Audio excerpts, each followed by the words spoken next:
Discussing employee performance.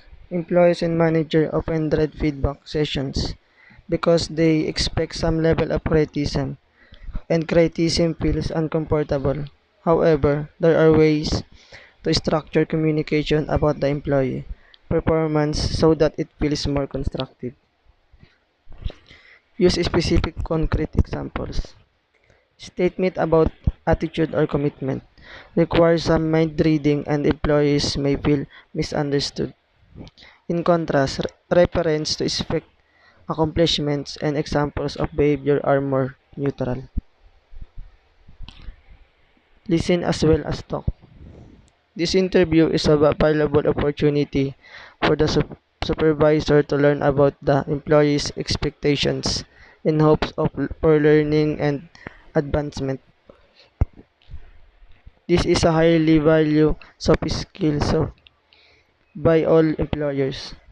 After all, people with this ability are more likely to understand tasks and projects, build strong relationship with coworkers, and also be able to solve problems and resolve conflicts.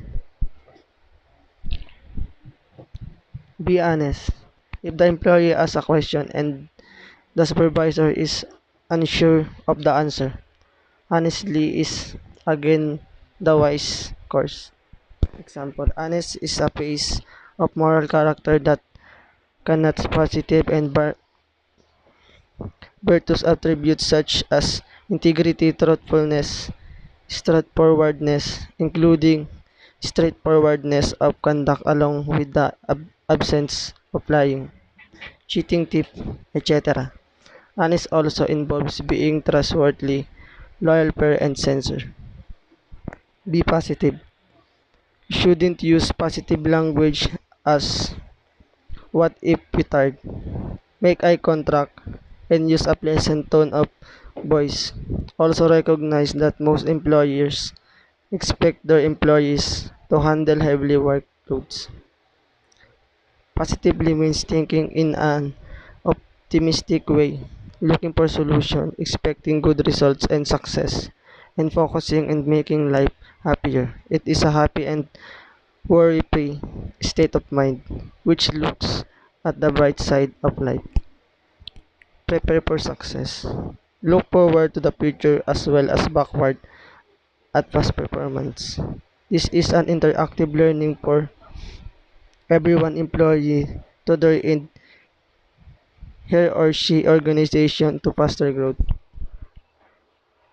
Finding solution for performance problem.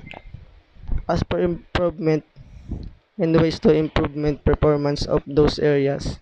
The most effective way to improve performance varies according to the employee's ability and motivation. In general way, employees have high levels of ability and motivation. They perform at or above standards.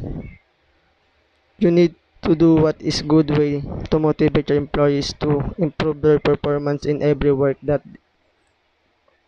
they do and also give them a reward if the someone employees is improved he or she performance. This is very good to motivate your employees. When a motivated employee lacks of knowledge, skills, or abilities in some areas, the manager may offer coaching, training, and more detailed feedback.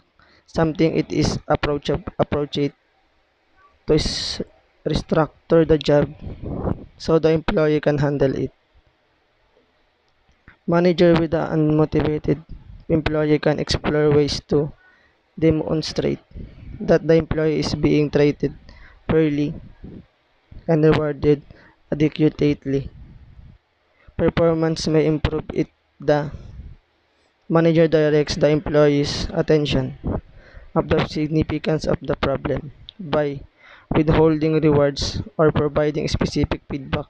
If the employee does not respond, the manager may have to demote or terminate the employee. Legal and ethical issue in performance management.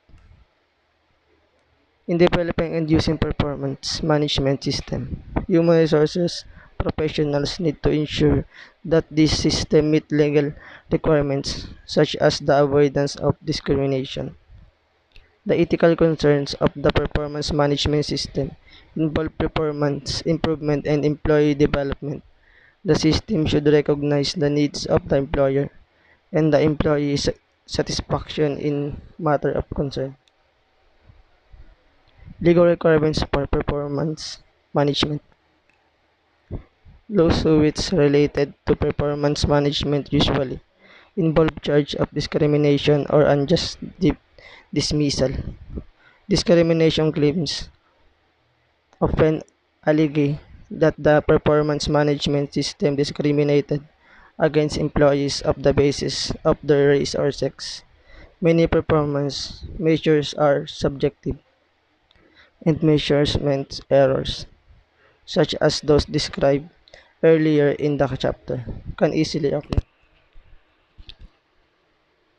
The topic need to import because this topic discuss what to do you need to respect your worker whatever it is a gay or lesbian. They need to respect to avoid discrimination. And if you need to tire your employees, you need to talk the good way of fire them to avoid discrimination.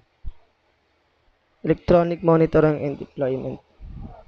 Computer technology now supports many performance management systems. Organization often store records of employees, performance ratings, disciplinary actions, and work rule violation in electronic database. Many companies use computers to monitor productivity and other performance measures electronically. Business software provides SAP use its own software to gather and evaluate performance data, obtaining a regular stream for information rather than frequent formal appraisal reports. Employees contribute to that by submitting protect summaries in text or video formats.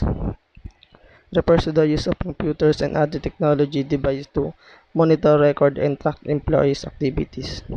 The Internet is largely responsible for an increase in employment monitoring during the last 10 years as organizations routinely monitor staff email and internet use. What are the ethical boundaries of tracking employees' activities? Mobile and wearable devices are making it easier than ever to track what employees to do at work through measuring physical motion of workers goes back to the industrial age.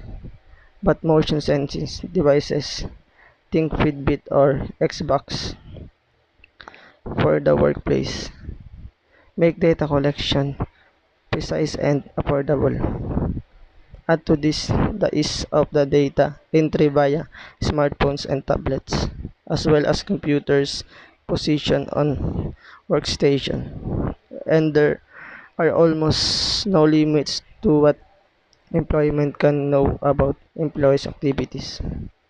Keep on eye on employees helps companies protect themselves. Management has a right and responsibility of monitoring how employees are using social media at all times. If companies don't pay attention, and they end up facing any number of serious problems.